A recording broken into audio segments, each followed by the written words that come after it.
यीशु मसीह जब ए गoj ना उन्हें को गoj किदिया तो इना बात चे उन्हें अनंत जीवन ए नाम ले गया। तिहिन दो निया बाबत तेगी बुन गालमारावा। गालमाराव लहारे नोआ दो मिधम डिस्क्लेमर बुन पढ़ामा। अगर जहां नया गे खाई बुन जैसे कि अब पिछला वीडियो रे बुन गालमाराव लेदा कि यीशु मसीह जीवत बिरिदो बाबत ते चेलका कहानी को बनाव का था। पिछला वीडियो रे लई लेदा कि यीशु मसीह हो आम आर इन लिकागी इंसाने तहे कना। कहानी भले ही नुंका को बनाव का कि उनिया परिचय पढ़ाव कते मेन क्या बांग किताबें तो कुछ और कहती है, पर मेन खाई होड़ कहानी को बिना दड़ेया जहाँ लेकन कहानी को बिना दड़ेया। इंसान कहानी बनाने में एक्सपर्ट है। ज्यूस देवता और ना जाने क्या क्या देवता। अगर आप उधर की इन सब कहानियों को पढ़ेंगे तो शायद हो सकता है आप थोड़ा बहुत बाइबल की नसें पकड़ लें। तो हम कहानी की बात नहीं करेंगे, हम यहाँ इंसानों की बात करेंगे। यहाँ हर इंसान पैदा होता है और मर जाता है। आपसे भले ही किसी ने कहा होगा कि जब कोई आदमी मर जाता है तो इसके बाद वो स्वर्ग चला जाता है, और आपकी कल्पना शक्ति भी कम थोड़े है। आप सोचते होंगे कोई अंतिम दिन जब आप स्वर्ग जाएंगे तो आपके आसपास बहुत सारे लोग होंगे, उनमें से कुछ लोगों को अलग रखा जाएगा और कुछ लोगों को अलग। लोग कतार में खड़े रहेंगे और न्याय उनका होगा। पर हम यहाँ ऐसी काल्पनिक बातों को बढ़ावा नहीं देते। तो क्या किसी इंसान को अनंत जीवन मिलता है? अगर मिलता है तो उसे कैसे मिलता है? क्या जीसस को मारा गया तो उसे अनंत जीवन मिला या नहीं? तो मैं कहूँगा उसे पहले ही मिल चुका।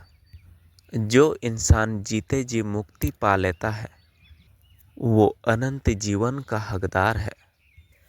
मृत्यु उनका कुछ नहीं बिगाड़ पाता, बल्कि वो तो उनके करीब उन्हें ले जाता। मृत्यु से कोई भी इंसान अपना शरीर को नहीं बचा सकता, चाहे कोई भी कितना बड़ा साधु संत हो या कितना बड़ा तोप हो, अपना शरीर को नहीं बचा सकता। और आत्मा जैसे कोई चीज़ नहीं होती। ये तो बस एक कंसेप्ट है चीज़ों को समझाने का, जीवन को समझाने का। क्योंकि लोग ऐसी बातों से कल्पना कर लेते हैं, अगर हम यहाँ मर गए तो मरने के बाद जब स्वर्ग जाऊँगा तो मेरे बगल में मेरे पापा का आत्मा होगा या किसी और का, मेरा भाई का। हम लोग आसपास खड़े रहेंगे, जो जो स्वर्ग गया है वो लोग मेरे साथ रहेंगे। मैं तुम्हें सच बताना चाहता हूँ कि ऐसा कुछ नहीं होगा। अगर आपका मृत्यु होता है तो आपका कुछ नहीं बचता, ना आपका मन, ना यादें, ना कुछ भी नहीं बचता, और ना ही आप बचते हैं। मृत्यु से आप खुद को नहीं बचा सकते। जो खुद को बचाने की कोशिश करते हैं वो ये जान ही नहीं पाते हैं कि जीवन अनंत है और जीवन एक ही है।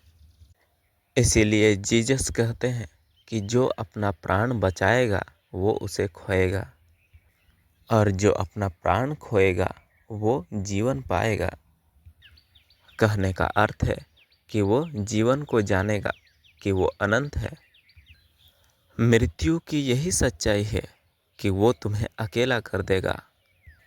अगर तुम अनंत जीवन को छू लो, उसे पा लो या उसे हो लो, तो तुम हमेशा अकेला ही रहोगे। क्योंकि जो जीवन अनंत है वो एक है। क्योंकि यह एक है इसीलिए यह अकेला है। मुक्ति का मार्ग में चलना चाहते हो तो यह एक मृत्यु का मार्ग है, जिसमें तुम सब कुछ खो देते हो, अपनी प्राण भी खो देते हो।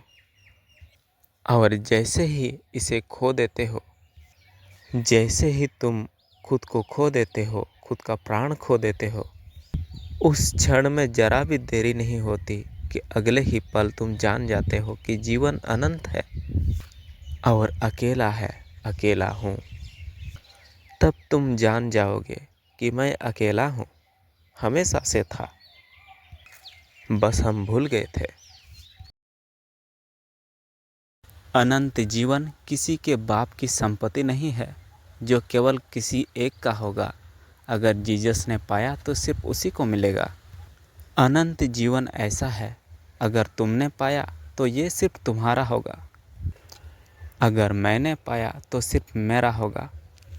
जो भी उसे पाएगा सिर्फ उसी का होगा और किसी का नहीं होगा। जो अनंत जीवन को जानेगा, जो जानेगा मैं अनंत हूँ, तो खाली वही अनंत होगा।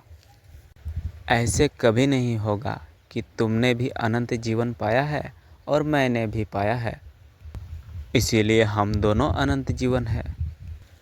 हम कभी दो नहीं हो सकते, या फिर तीन भी कभी नहीं हो सकते। ऐसे भी नहीं हो सकता कि तुम्हारा दोस्त ने पाया है, उसका दोस्त ने पाया है, तो हम सब अनंत जीवन पाए हैं। कहने को ऐसा नहीं हो सकता कि हम सब अनंत जीवन हैं। अगर तुम अनंत जीवन पाओ तो सिर्फ तुम अनंत जीवन हो और कोई नहीं। अगर मैं अनंत जीवन पाऊँ तो सिर्फ मैं अनंत जीवन हूँ और कोई नहीं। मैं तुम्हें जीवन का अनुभव बताता हूँ जैसे तुम्हें नबियों ने तुम्हें बताया। हाँ, पर मैं कोई नबी नहीं हूँ, क्योंकि मैं उड़ता हुआ काल्पनिक स्वर्गदूत नहीं देख सकता और ना ही आत्मा। पर मैं तुम्हें जीवन के बारे में बता सकता हूँ और उसके मार्ग के बारे में।